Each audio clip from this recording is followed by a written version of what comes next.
never made it, but I know what it takes. I'm motivated by a mix of emotion. Got my statement, and I'm reading it slow so I can. Hi, I'm Matea Babcock, back with a harmony moment, and we are continuing on with our series of how to warm your horse up and prepare them for a successful ride to keep you safe and keep your horse happy.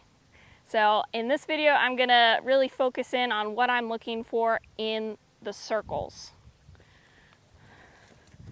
So the reason I do circles is one, so I can make sure my saddle's tight enough. Get that tightened up, because I want that tightened up.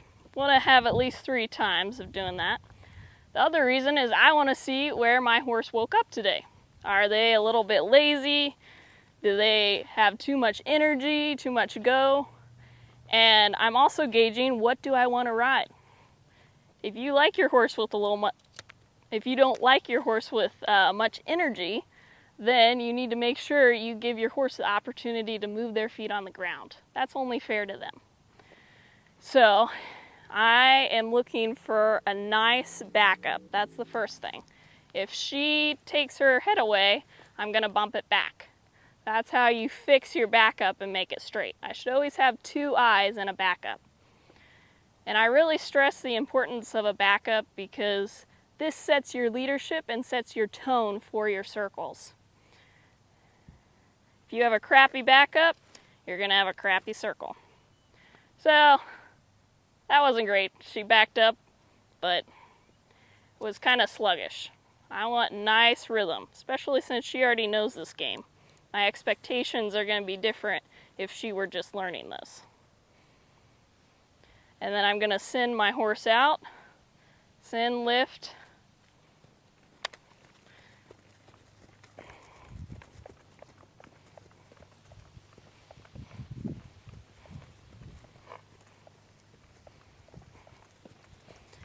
And first thing I'm looking for is that she's has nice rhythm in her gait. I want a nice steady gait. Now that looks pretty rideable to me. It's not rushy, it's not too slow.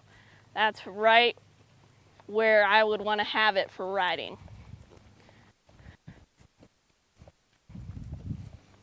The next thing I want to look at is she connected to me? Can I change directions? Can she follow that feel? Does she go up when I ask her for an upward transition?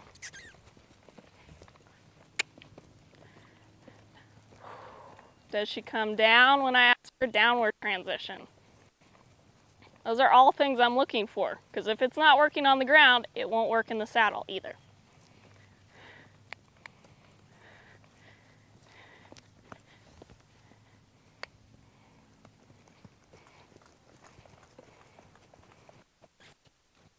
And I always want to warm my horse up 1 gait higher than I plan on riding. So if I want to canter, I better gallop my horse on.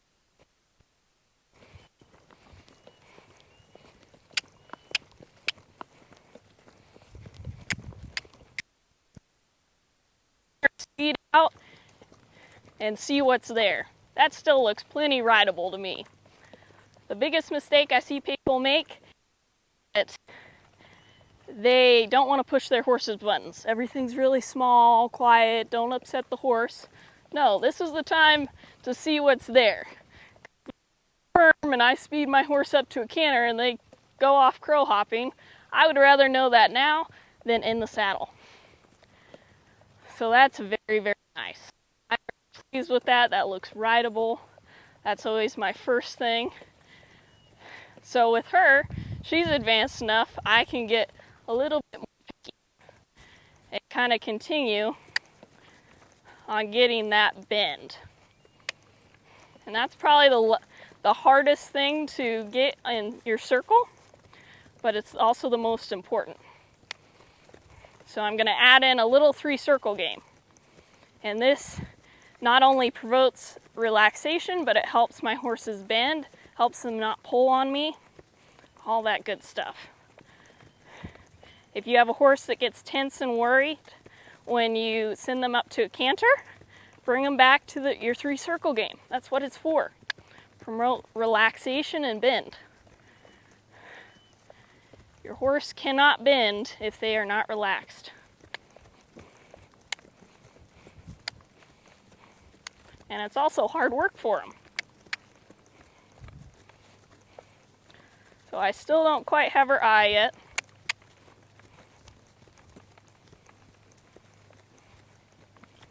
Just getting in time with that inside hind leg.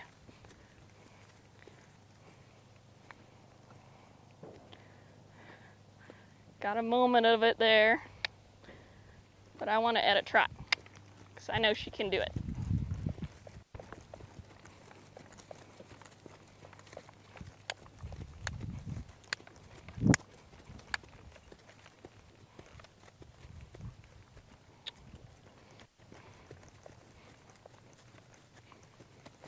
So ideally what I'd like her to do is give me 2 ears, or kind of a question. This is a little more advanced.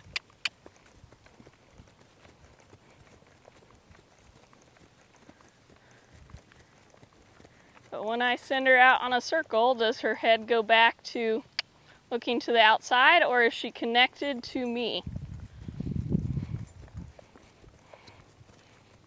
There's a little resistance.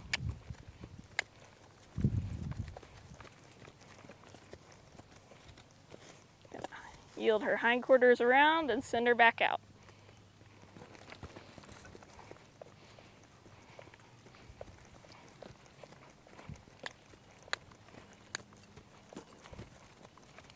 If I don't trip over my spurs, here we go.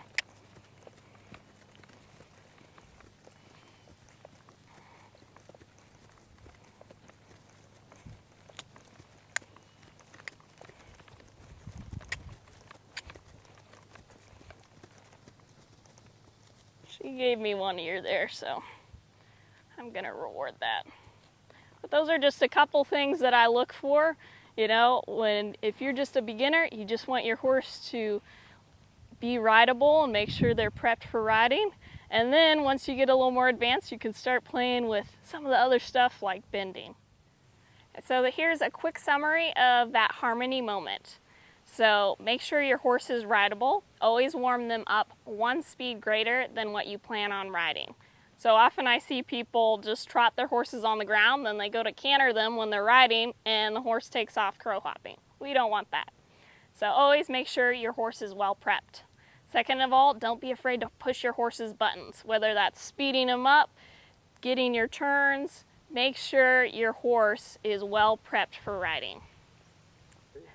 And number 3, make sure you can get your horse bending. A tense horse won't bend. So if that's an issue, go to your 3-circle game.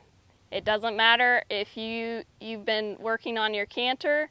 Don't feel bad about coming back, bringing your horse closer, and really working on that bend to get them relaxed before you let them back out.